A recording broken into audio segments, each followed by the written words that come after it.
Hello, everyone. Welcome. I just want to make sure that my presenters for today are here, Jackie and Jennifer. I see you're I'm here. excellent. Great. Testing my sound. Does it work? Sound is good. Yep. Jennifer, can you Yep. unmute? Okay. Excellent. Can you hear All me right. okay? We can, yes. Okay, great. Excellent. All right. So it's 12 o'clock. On a beautiful Thursday. I just wanted to thank everyone for joining our Lunch and Learn October edition.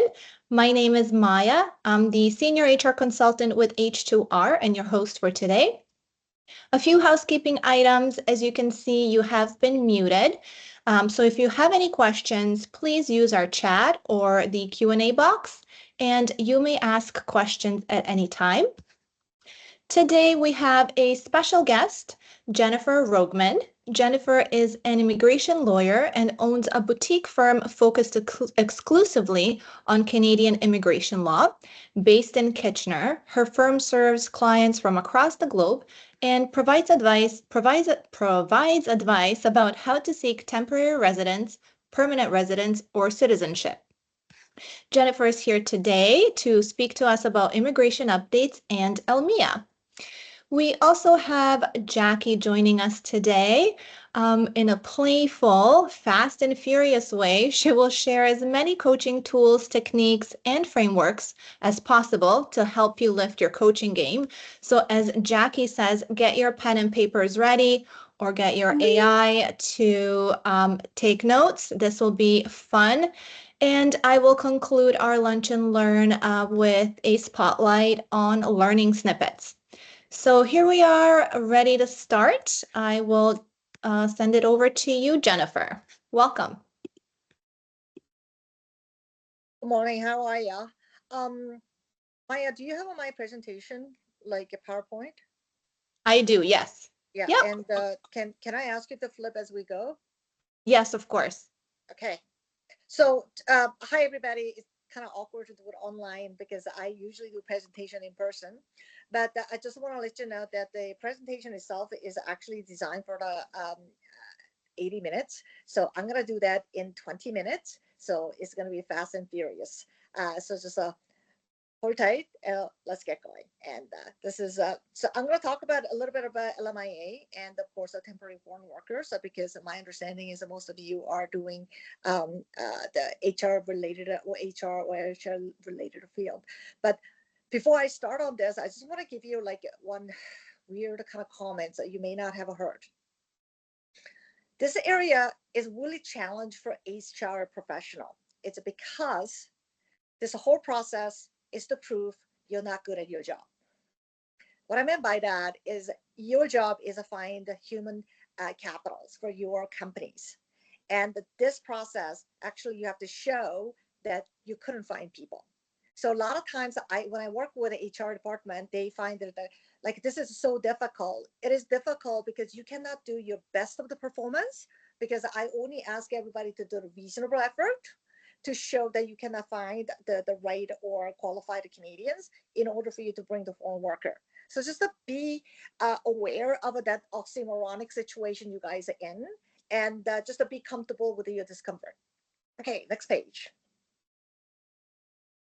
So you might have to click faster. Yeah. So basically, the permanent resident in Canada is divided into two kind of a section. One is skilled worker section. Second one is a family sponsorship and refugee. So family sponsorship refugee is about 40% of our immigration. Economic pathway is about 60%. When we're looking at the Canadian employer, you as employer can assist in three major ways. One is a confirmation letter for your Canadian work, their Canadian work experience. Now, it may sound really simple, but this is not the same letter you give to your employee for getting a car loan or mortgages, because they're only interested in their financial capacity. What Immigration Canada is looking for is an actual job description and make sure job coding is correct. So if this is not done well, that this entire application fails. So I've seen that number of times. So I highly recommend to make sure that your employees' job coding and is match their job description. That's all correlated with the National Occupation Classification correctly. Now, National Occupation Classification, or we call it NOC, it's been gone through the changes. It's just coming to getting into the full 5-digit coding. Prior to that is a 4. The problem is that when you're dealing with LMIA, that they only use a 4 coding with a reference to the 5 coding. So you actually need to know both the 2016 coding as well as the 2021 coding, just to be aware of that. Second item for the immigration, the Canadian employee to assist is providing LMIA for foreign worker. This adds a 50 or 200 point to their support to their permanent resident application as a skilled worker. For 200 point is really about the C-level executive. So we're talking CEO, CFO, COO, etc. And it is a little more challenged than usual. And I usually do more for the international mobility program for that than the LMIA. But recently, we started getting far more requests for this than before. So 50 point is if you are pretty decent, your age is between 25 to 30, and you finished the university, you did a couple of years of work in Canada on a postgraduate work permit, you're going to hit about 470 to 475 right now. If you did a second degree, you may hit about 490 to 495. Cutting point right now is about a 509 in express entry right now. So your 50 point support will boost them up to the finishing line. That's why a lot of people are asking for that. And in addition to that, a lot of postgraduate work permits are getting expired. And in order to renew their work permit, they cannot renew postgraduate work permit as it is. They must get the LMIA from you as an employer first, or at least concurrently, in order to renew their work permit. I usually recommend all the HR to have a 6-month trigger point for all work permit workers in your company, to just have at least a casual conversation is what they're planning. So there is a no panic button pushing like 60 days before the work permit expiring. Next page, please. Sorry, this was, as I saying, it's a design for 80 minutes or so. So there is temporary resident wise, there's 4 kinds. One is a temporary foreign worker. So they may have a closed work permit, meaning is your company name is on their work permit. Open work permit, that means there's no employer name is indicated, or they put it open or nothing is on it. So they can work for anyone and any place and any wages.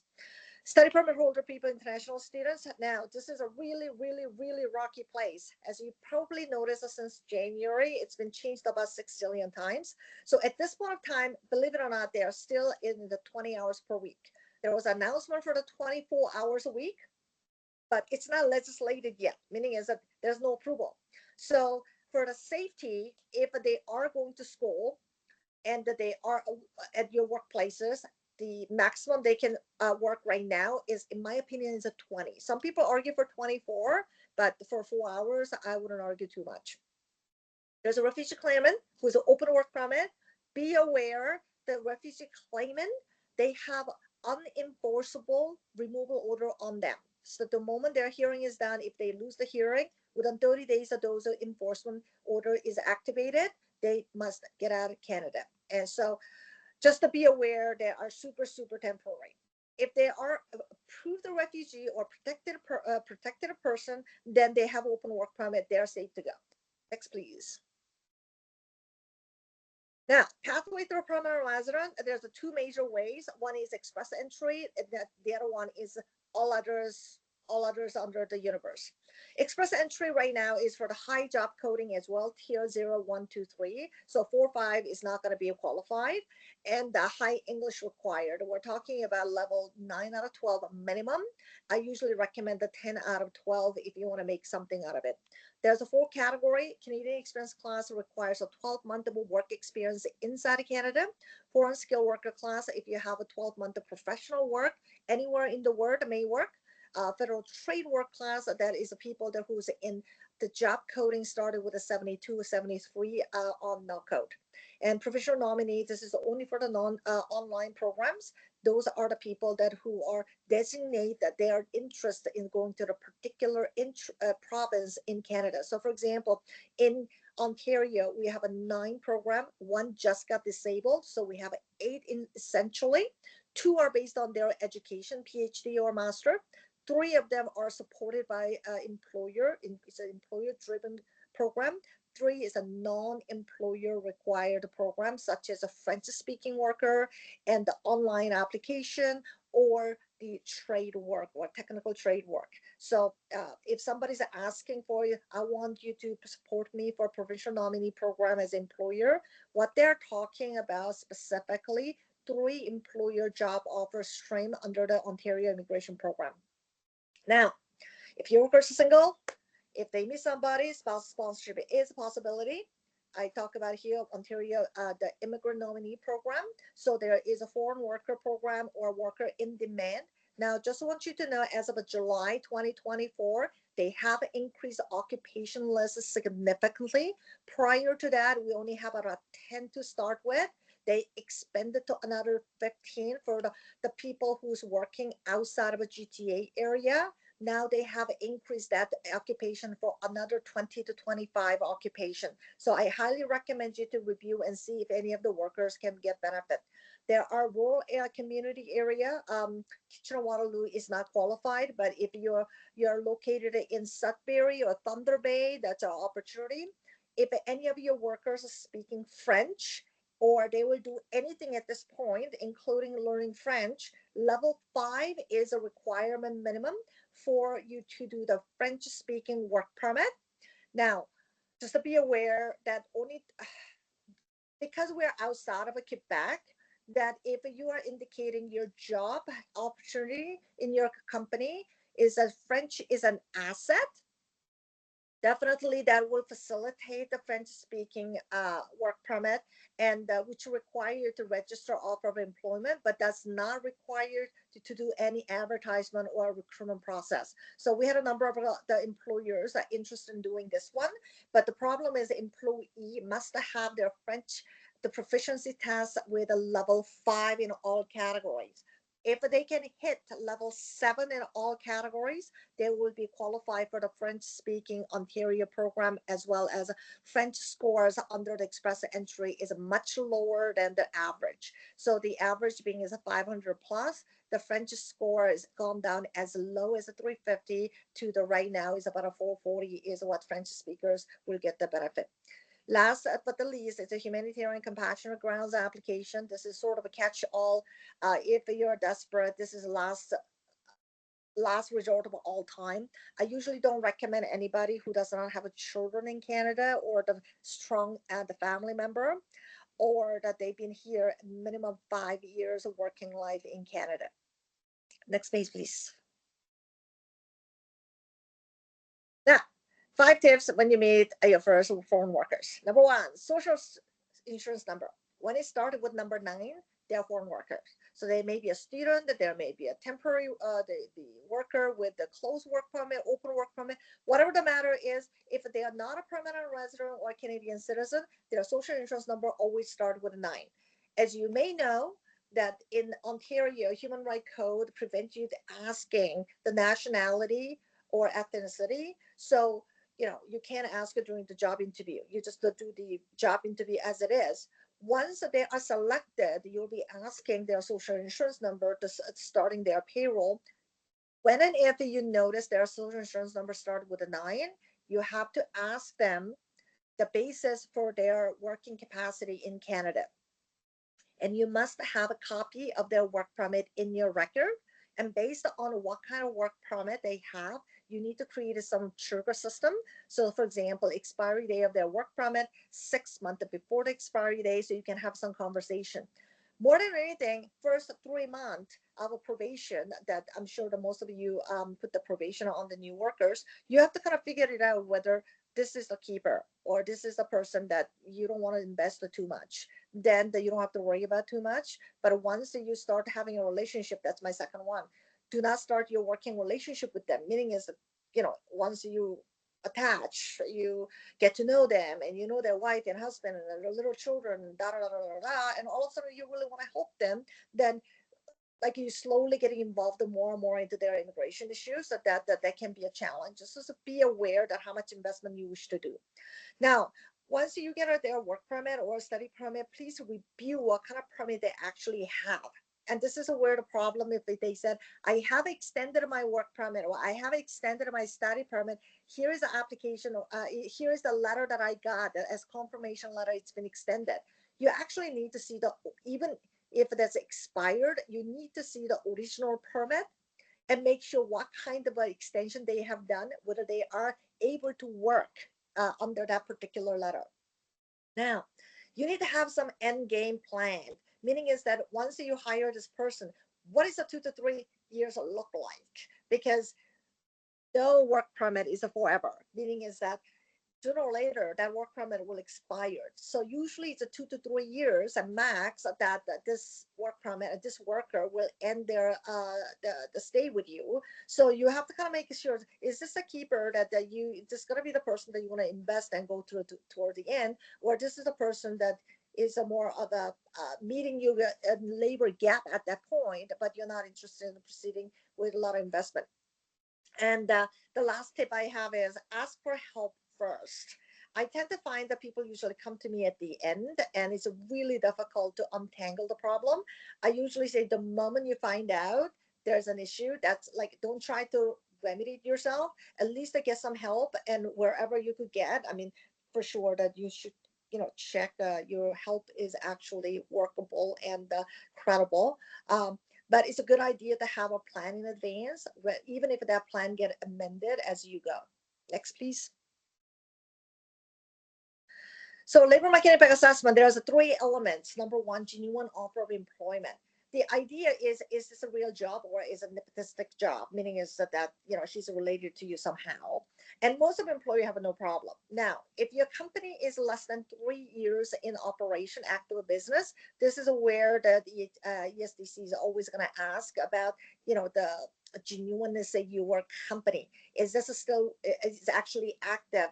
How's the income look like? What is what is the business activity look like? A lot of times it's a T20, a 120, 125 is they really going to look at, as well as a T4 summary is how many workers, how many employees that you have. Second one is the equitable job condition to the Canadian worker. Now, this is going to be a really challenge right now because be aware that the median wage for the job bank will all go up as of November 8th. So I'm just giving you the heads up.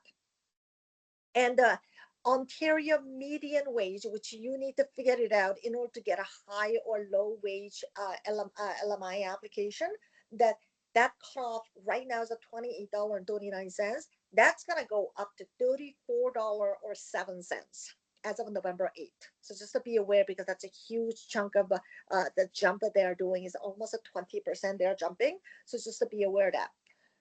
Now, why is that important? It was not that important before, but it was important as of September 26th of 2024. So it's about a month ago.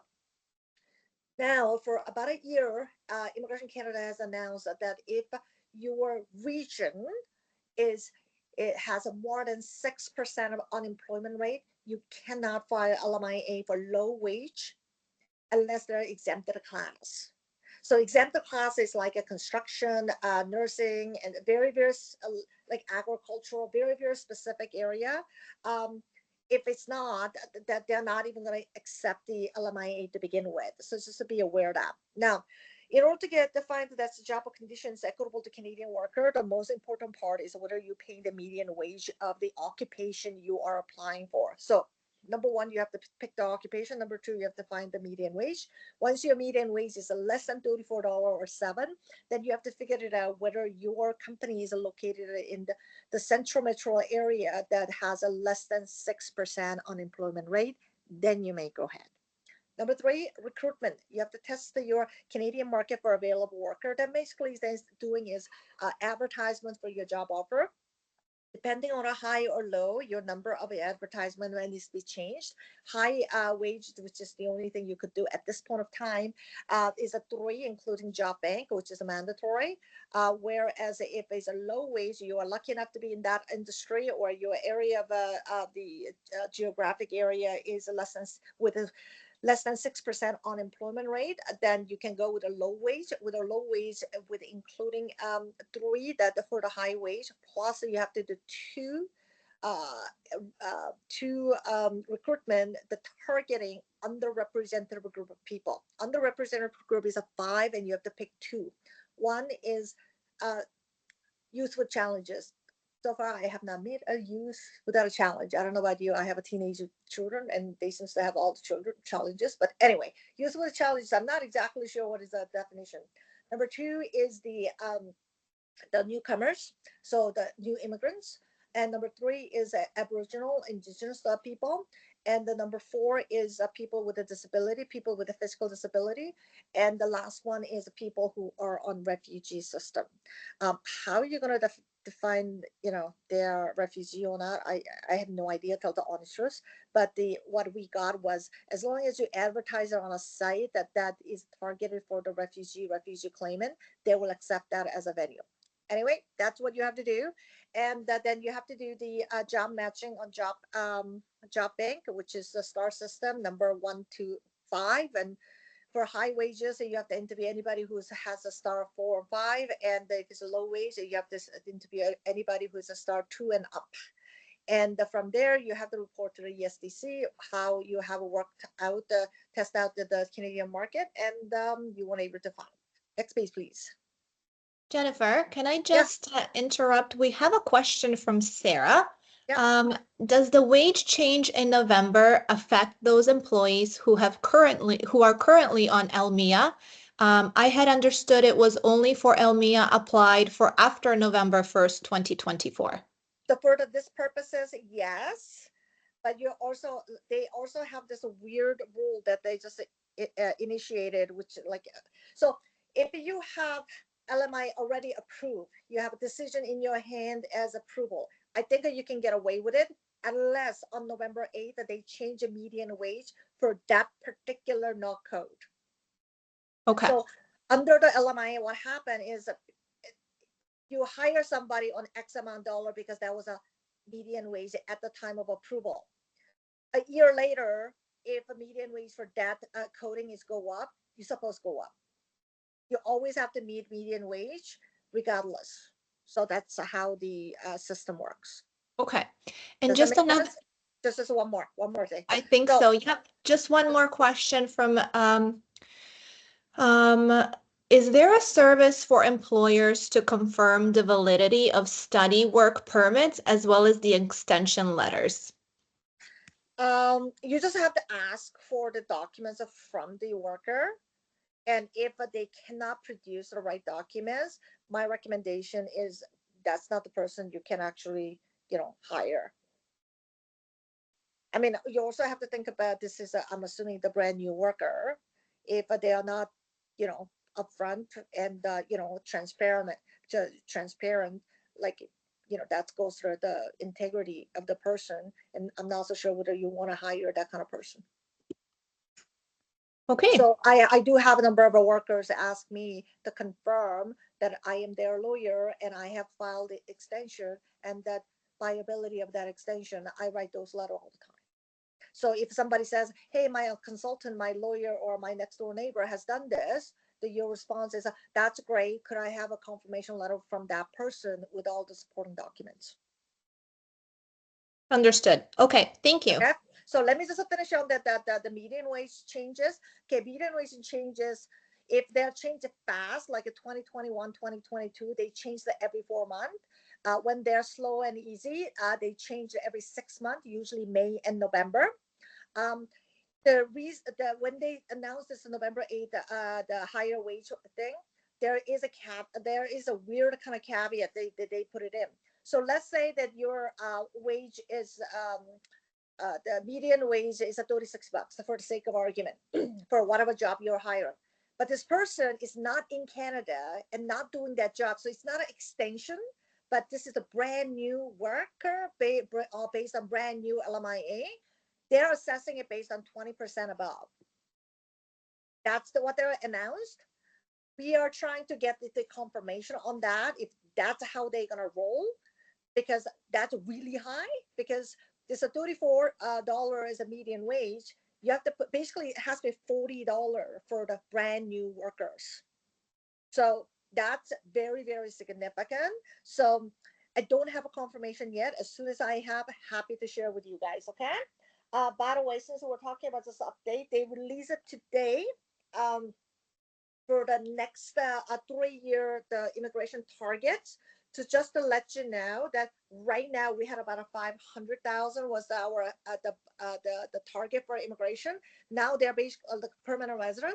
They're gonna reduce that to 395 for 2025, 380 to 2026, and go all the way to 365,000 permanent resident in 2027. So just to be aware that they are reducing about 21% of our permanent resident status target for next 3 years of 25, 26, 27. In addition to that, temporary residents, so the workers and students, they're going to go down. They are aiming to go down to 445 for 2025. Again, 445 is 662 is 2026. Another 430,000 to the 2027. So they are reducing again almost a 10 to 15% every year for 2025, 26, 27. From 2024, in 2024, they have reduced about 35% for temporary resident. That means that they are reducing the international student as well as a temporary worker about 30 to 35% this year. Then they're going to reduce at 10% each for the next 3 years. All right, next page. I think I'm almost at the end. Okay, you probably know everything on this. You must get your labor market visa first, obtaining a work permit. You have to get a work permit with LMIA. Some special circumstances, you have to just check it out, just like a postgraduate work permit. As of August 26th, visitors cannot apply for the work permit inside of Canada. They are allowed to do this about 3 years during the COVID. Now that policy is now canceled. You cannot do it anymore. All workers must apply online unless they already have a valid work permit inside of Canada and that they have a special, they are from the visa exempted countries that they could do the flag polling, but right now it's really, really dangerous. Some countries require the exit visa, the Philippines or Cuba, so you have to add another 4 to 6, even 9 weeks to the processing time. So it's not just a 9 weeks, but like for example, in Philippines, it's actually 18 weeks. So be aware of that. Processing changes, the time changes from the time to time, as well as each country. Processing time updated every week, so just to be aware of that. And also, your worker must work for the job that you have on LMI, not any and all work. In general, it's about 80% of their main duties that must be done under the NOC, but 20% it can be incidental. Okay. Now, your worker cannot work without a valid work permit in Canada, along with a valid SIN number. Now, they may have a SIN number, they have extended, so SIN number is expired, but their work permit is extended. They can still work as long as they have a right to work under extension, but their SIN number cannot be extended until they get their new work permit. Next, please. 5 tips. What is your big vision and plan for your foreign workers to fit into your HR plan? It's sort of LMIA and all foreign workers, they're all like your tool in your toolkit. So kind of figure it out what they're looking for and how you're going to fit in. Have an employee audit. How many foreign workers do you have, or what is your ideal ratio you can handle in terms of your timeline? Create your own foreign worker system with a trigger system, 6 months, 3 months, 1 month, 2 weeks, even a decision matrix for each of the stages. So you don't have to think about it every single worker. You just have it and you just look at the chart. Okay, you're here. Okay, this is our decision. It's just, unless that's a very, very special thing, like don't do that. And then have sponsorships in place in Ontario, provincial nominee. So those are people you already invested a lot. You want to keep. There's a whole retention issue. Then you have to have some the application process for those workers to access your system. That will reduce all the emails and questions or drop-in meetings significantly, and they're going to save you some time. At the end, do not bond with your employees until you decide, because it's going to be really painful for you and painful for your employees. Next, please. Ta-da! I actually made it within 30 minutes. I sort of like it nonstop. So we have like 30 seconds for any other question if anyone has a question. Thank you for that. I think there was another question that came in earlier. I'm not sure if we have an example of a work permit right now, but what are some of the things that we can look for in a work permit? Will it give us the information, or can we draw the information we need from it? Well, first of all, the most important part is the validity date. So when was issued, when it's expiring is really important. Uh, Believe it or not, it's not a good it's not a bad idea to check the name. Some people brings wrong work permit or their brother's work permit, so make sure it is the right person, and see if there's any condition to the work permit that you should be aware. For example, a lot of the postgraduate work permit holders have not done any medical examination, so may have a condition they cannot work in a healthcare or children present businesses.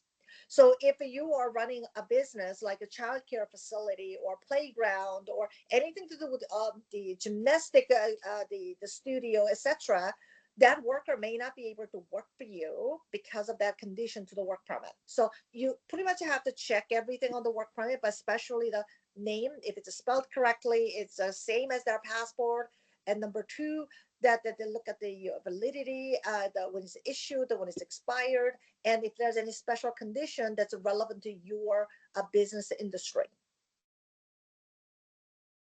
Anything else? I don't see any other questions. Anyone else have a question that want to type it in? Type it in now.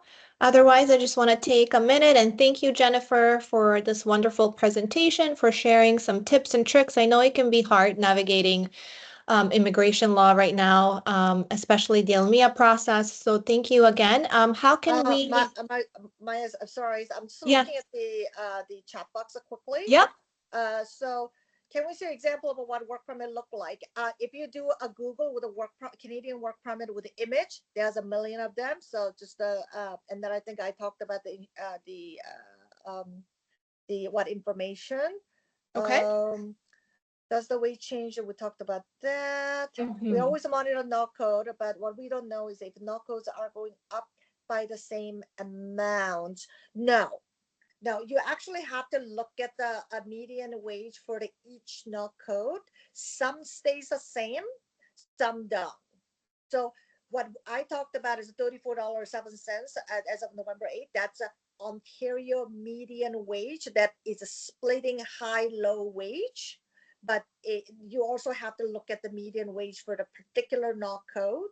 Then you have to work through there. So sometimes what I do is I usually ask like a worker and the employer, so tell me what do you do? Like as if I'm 5 years old, tell me like exactly daily, like what do you exactly do? Sometimes we kind of differentiate that between like no code that you thought about, but I bring down or up depending on the situation with the different coding that may work better with the wage as well as the circumstances and the eligibility for certain permanent resident program as a result. I think that's it. I think that was the program. I think that's all the questions I covered. All Excellent. right. Thank you so much. Thank you so much. And thanks for the opportunity and have a good meeting. Take care. Okay. Of course. Thank you. All right. Moving on to our wonderful presenter, Jackie. I hope everyone has their pens and papers ready. I can't wait for this to begin. So take it over, Jackie. Hello, everybody. Can't see your faces, so I'm wondering if you're actually there. Give me a thumbs up if you're eating your lunch and you're engaged with your screen. Give me some energy. I want to. Oh, look at them coming in. Oh, thank you. Right back at you. Thank you, gang. Okay. I know I'm almost always fast and furious, and that's advantages and disadvantages. I was feeling a little bit playful with this one. It's like all of us have tools and frameworks in our back pocket. One of the things my sister says all the time is all models are wrong, but some are useful. And I love that perspective because I don't want to sell one framework or methodology because I don't want to be biased to one.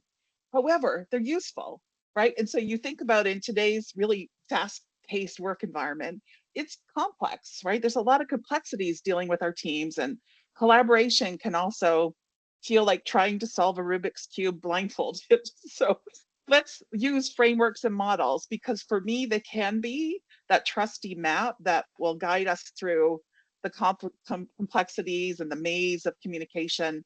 And for me, finding alignment quicker is our job as HR leaders, as coaches. I called it the coaching toolkit, but I actually just meant the toolkit for HR leaders. When we, pull out our consulting or our training or our coaching hat, these tools can be useful. So for me, these are things that I've used over the years with partners, with colleagues, with employees, with clients.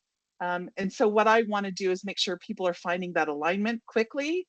And if we could do that in a well-rehearsed dance troupe style, then great. It doesn't always look that graceful, that is for sure.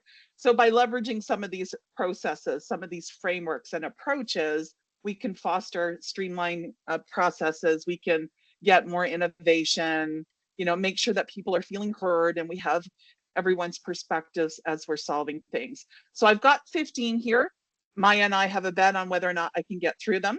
Maya, if you can give me a 2-minute warning, because we'll find out if I can get through them. I will be sharing more at our next Lunch and Learn session with H2R. So there's tons of them. You will know a lot of these. You're going to know them, but I hope there's 1 or 2 surprises for you. All right, so let's dig in. Next slide. So for me, the first one I want to share with you is the Wheel of Life. It's often associated with personal development. A lot of life coaches will use them. It was popularized by a motivational speaker called Paul Meyer in the 1960s. That's how long it's been around. Lots of people claiming it's theirs. I don't really care whose it is. I just find it can be a useful tool. Like, its roots are traced back to, the philosophies and practices of Buddhism, which uses a similar concept that illustrates that the cycle of life and the interconnectedness of the different pieces of our life will impact each other. So when I've got a client that says, I don't bring my personal life to work, it's kind of like, well, you do. Like, whether you're conscious of it or not, the things going on in our lives are going to impact our work life and vice versa. So today it's commonly used as a coaching tool for self-assessment or goal setting. It typically consists of a circular diagram like this that's broken into segments. You see career, relationships, health. Sometimes what I'll do is I'll design the Wheel of Life with the client. What are the things that are important to them that fill out the wheel? So for instance, we could talk about learning, or we could talk about spiritual growth. That language might not work for everybody. So a great tool to pull out so that people can see their health, their finances, their career are all impacting each other. They scale on a 1 to 10. Where am I right now? And what goals do I want to set for each section of my life? So great example of that. Next slide. This one I'm just calling the Wheel of Leadership. And so 1 second while my screen plays silly buggers with me. All right, so this is somebody's version of the Wheel of Leadership. And so I'll use and tailor the Wheel of Life exactly like this, saying, okay, I'll say to a leader, tell me what leadership looks like in this organization. Are you clear on what each section looks like if they're going to lift their game for this team or for this organization? I've had teams create the Wheel of Leadership based on their value systems and their goals. So it's a good tool to kind of pull out and get alignment. Do we see the world through the same lens? What does that look like here? And then what are our development plans that work around it? So you can see, you can hear in the language that I'm using, that there's lots of different ways to use these frameworks or tools depending on what's important: goal setting, alignment, shared belief around competencies, etc. Next slide. This is the 5 whys, right? So the 5 whys method, if you're familiar with it, it's really part of the Toyota production system that got evangelized. So an essential approach to problem solving.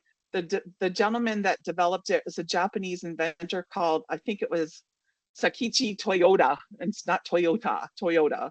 Probably saying it wrong. The technique became an integral part of the lean philosophy. And so what it's really doing is asking 5 questions, because it's called root cause analysis.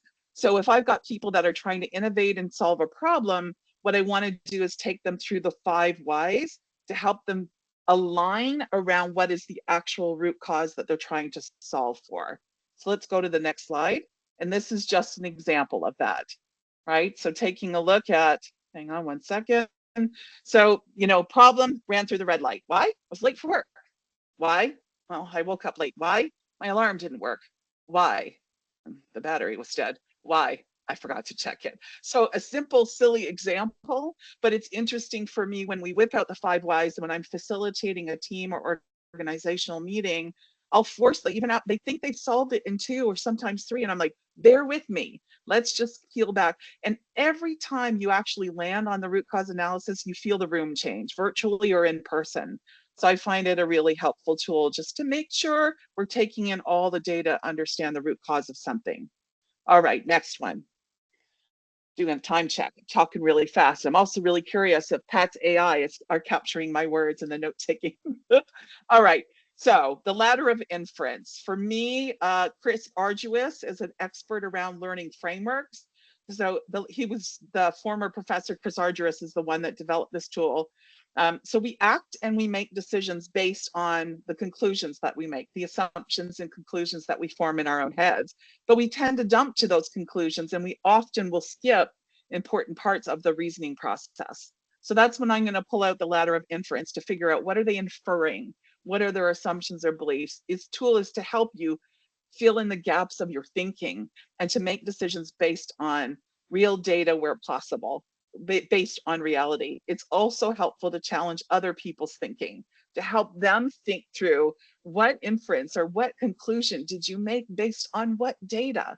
My favorite phrase, and I'm sure it's annoying to all my clients, is separate fact, right? Separate fact from fiction.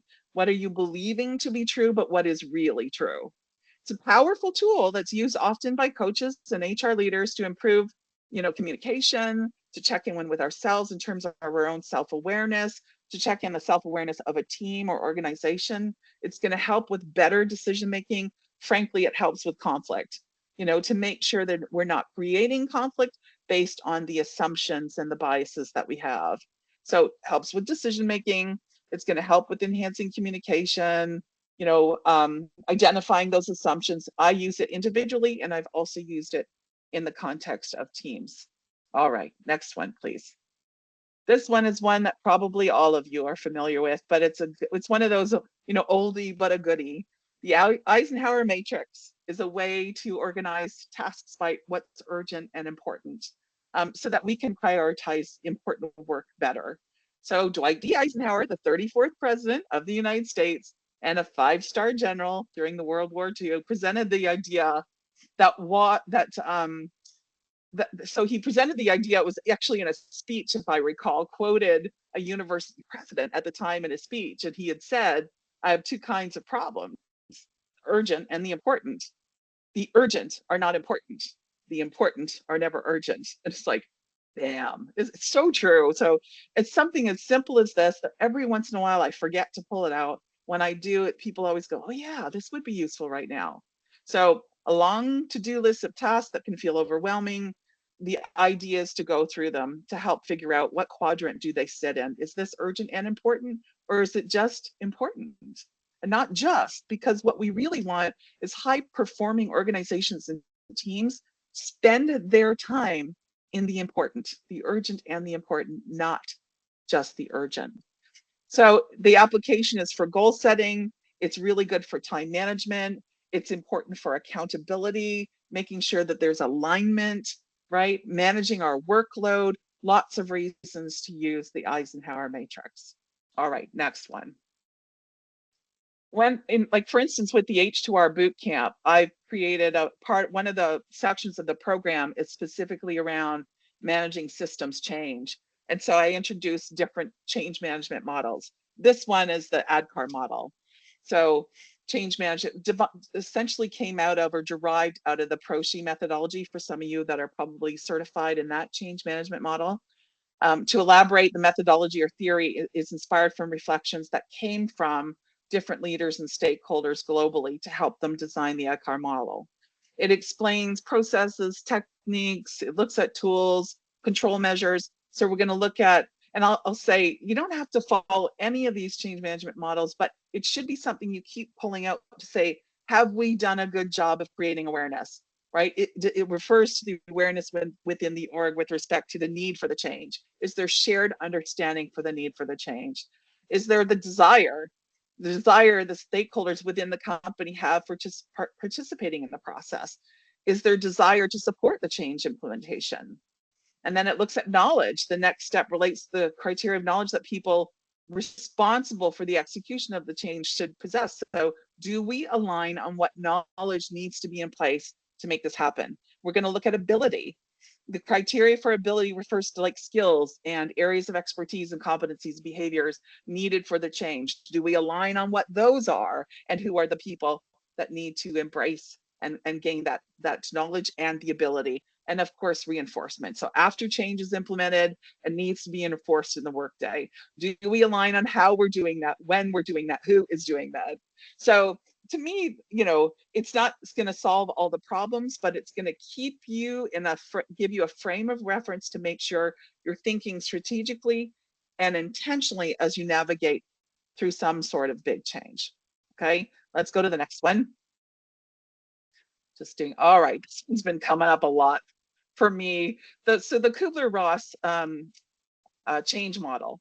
This was designed by Kubler-Ross, and if you're familiar with the grieving process, it's been based off of that. And so when she created that program, she was talking about as we navigate through change, there's obviously levels of grief that we go through when we're forced through change, let alone when we choose change. So I think about 2 organizations that I've worked with in the past month, navigating them or taking them through Kubler-Ross model. I've had the teams identify where they are on the change curve and what that means when they're in different places. Typically, leaders are a bit farther ahead. They could already be at experimentation and decision making, but their people are still in shock and denial. So I always say you got to slow down, meet your people where they're at, and help them navigate through this change curve. Leaders are often farther along because we have all the context. We know why the changes happened. We know what it's intended to do, but we don't always do a good job of communicating that to our people. Slow down to speed up. Take them through Kubler-Ross change curve. Help them understand where they might be on it. Let's get agreement on how we move through the change curve and navigate the grieving process. What are we saying goodbye to? What are we welcoming in the future? There's lots of other tools to be incorporated in that process, but I think it's a great grounding framework when acknowledging that change is real and it's hard and that we have different reactions to it. All right, Maja, I'm getting through it, girl. Not much time left. Next one. I know, you're doing really well. All right. Hopefully everyone's still here and they're not asleep. I don't know what's going on. So let's talk about Tuckman's The 5 Stages of Team Development. So one of the important lessons that I've learned a long time ago is the 5 stages of team. It's a stage that almost every team passes through on its way to becoming a higher performing team. What I love is the high performing and the high functioning teams do this with intention. Those cohesive teams don't start out that way, right? They form over time with hard work, and so they'll navigate these kinds of changes in their journey to become high performing, right? And so we know that, hang on one second, sorry. What we know is that every time someone leaves a team, you're forming again. The team is forming, and it's natural to start storming. It's like, okay, there's different belief systems and different processes and different ideas, and it could trigger reactions. So when one person leaves, realign around the 5 stages of team again. So we're forming, we start storming a little bit, and then we start finding the norms and the shared patterns and belief systems. That's when we get to performing. And then somebody leaves again, or there's a change in our leadership, or there's something that's triggered the redevelopment of our team. 25 years ago, I led a sales team globally for an IT postgraduate education program. And our students were always hired quickly, and not just because of the tech we were teaching. They were hired because we forced them through this model. Every 3 months, we would change their teams on them. They would get so angry at us, but I wanted them to see that when they intentionally form strategies to help them become high performing using Tuckman's model, it took them to the next level. So I have lots of good memories of using Tuckman's. All right, let's go to the next one, please. I'm not sure if any of you are familiar with open space technology, OST, some people refer to it. Some people will sometimes call it the open space forum. So it's a facilitation method that allows a really diverse group of people to gather collaboratively and address typically complex issues, but it's done in a more informal way in what we call self-organizing manner. So participants in the room, virtually or in person, create their own agenda, focusing on topics that they're passionate about, what encourages engagement and innovation. I've used this a lot over the years, but every time I bring in the open space forum into an agenda when I'm doing a big offsite retreat, the leaders are like usually like, oh, Jackie, I don't know, like, are my people going to pick the right topics? And I always say to them, trust me, you trust your people. They always know what's important around here. From the bottom up and up down, like it's amazing, but it does require a whole lot of trust. However, when you use something like this and people feel genuinely heard and their topics get discussed, you're going to build trust. You're going to build higher levels of engagement. So this was designed by Harrison Owen in the 1980s. He designed it to facilitate those kind of larger meetings where participants will organize around shared interests.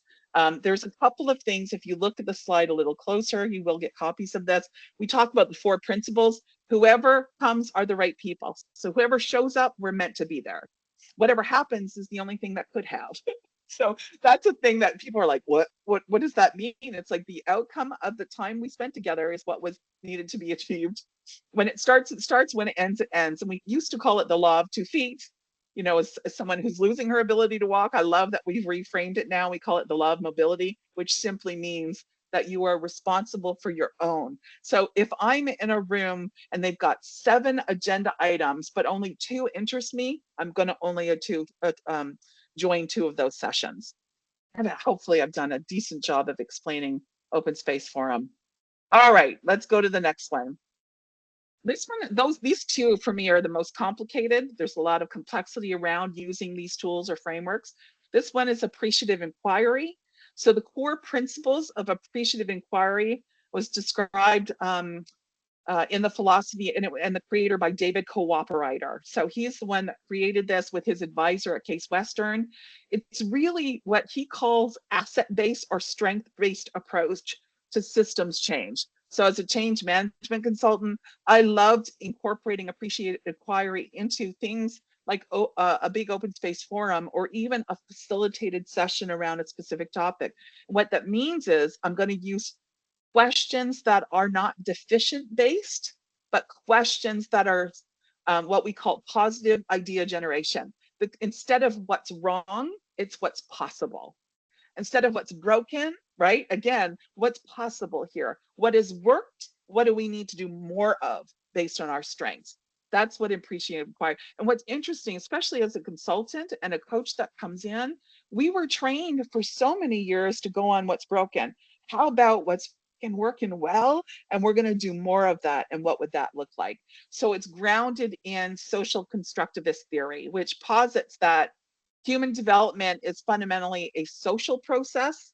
Organizational development is a human process, and that both knowledge, how people come to understand and interpret and experience the world, and the organizations, how people organize themselves, are constructed through social and cultural interactions. So we need principles like appreciative inquiry to help us to collaborate in a way that's positive. And when it's positive, you're going to get more innovation, more connection, and more ideas will happen because of this design. I hope that made sense.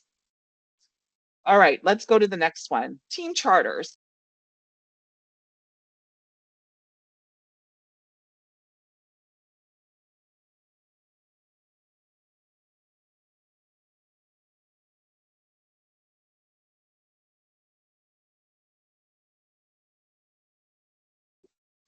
Jackie, can you hear us? Sorry, can you hear me? I can. Did I get muted? Yes, you were muted for about 2 seconds. You're good. All right. So on this page still, I was on team chart. Yeah, you just started. Yes. Okay, good. So all of us have been a part of a team that hopefully at some point in our lives that's really high functioning.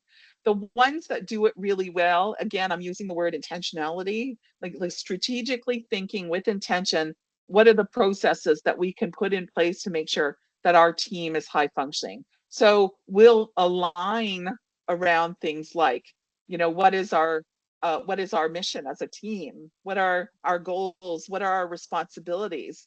And making sure, I even had some teams where we've talked about what's our conflict charter.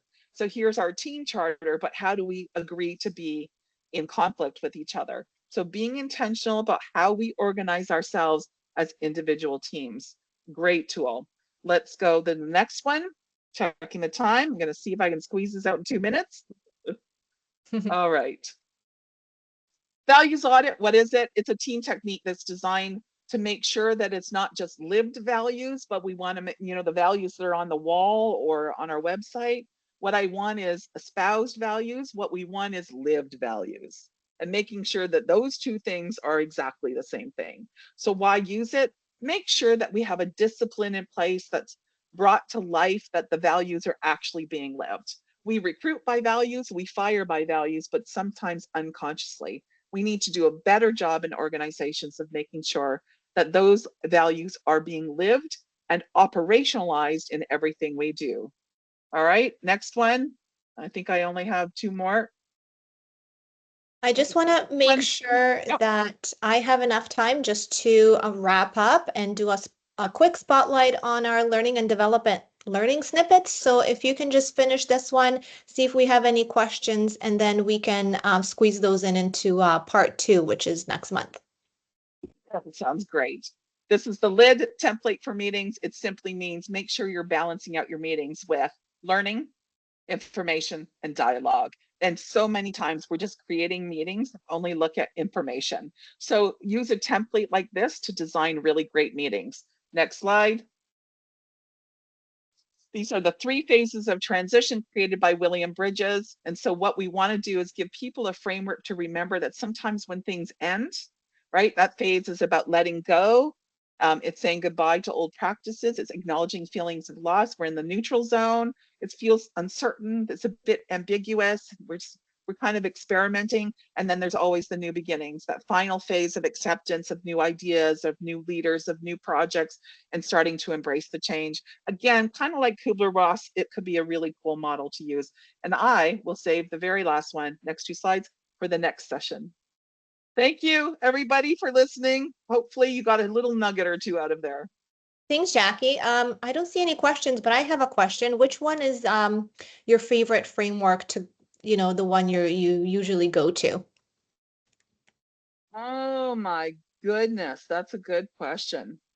I don't know that I have a favorite. It's so contextual. It's like whatever it is that they're facing in that moment, I'm going to pull in the one that feels relevant. So I'm sorry, it's a boring answer. It's okay. You have a lot to choose from, so I don't blame you.